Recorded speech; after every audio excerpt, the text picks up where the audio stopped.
Salut à tous! Aujourd'hui, nous nous aventurons dans le passionnant univers des obligations. Ces instruments financiers sont des contrats de prêt et de gains stables. Préparez-vous à en apprendre davantage sur les obligations.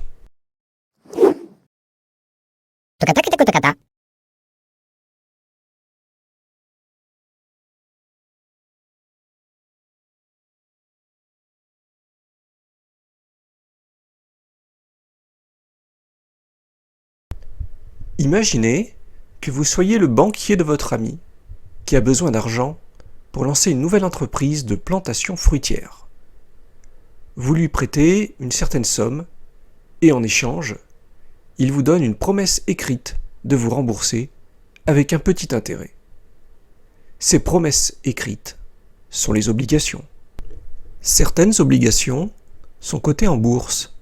C'est ce que l'on appelle le marché obligataire.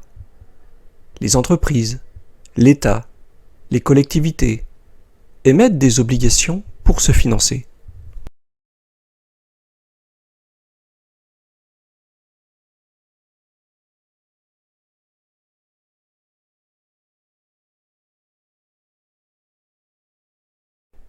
Les obligations sont comme les dividendes d'un arbre fruitier. À la différence qu'une fois que vous avez planté l'arbre, vous savez combien de fruits vous allez récolter à chaque saison.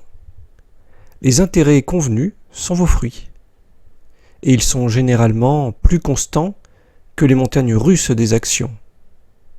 Les obligations peuvent vous offrir des récoltes régulières, un peu comme si vous receviez un panier de fruits chaque mois ou chaque année, en remerciant d'avoir investi votre argent dans la plantation. Les obligations vous versent des paiements réguliers, connus à l'avance, un peu comme des remerciements pour avoir prêté votre argent. Ce paiement régulier s'appelle le coupon. Vous possédez une dette qui vous donne droit au remboursement de cette dette à une date fixée à l'avance, qu'on appelle l'échéance, et des coupons, c'est-à-dire les intérêts, versés périodiquement jusqu'à la date de l'échéance, celui où le capital sera lui aussi remboursé. La valeur d'une obligation se compose donc du capital emprunté et des intérêts.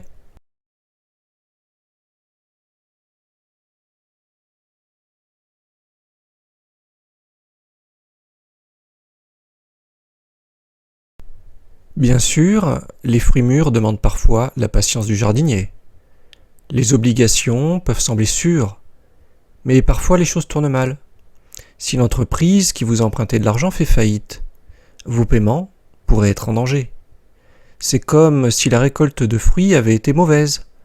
Pas de fruits entraîne un retard dans les paiements jusqu'à la prochaine récolte, voire pas de paiement du tout. Les obligations sont classées par niveau de risque de défaut de paiement et notées régulièrement par des agences de notation comme Standard & Poor's, Moody's ou Fitch. On distingue deux grandes familles d'obligations. Les obligations souveraines, ce sont celles des États, généralement les moins risquées, et notées A jusqu'à AAA par les agences de notation. Elles sont aussi appelées OAT, obligations assimilables au trésor.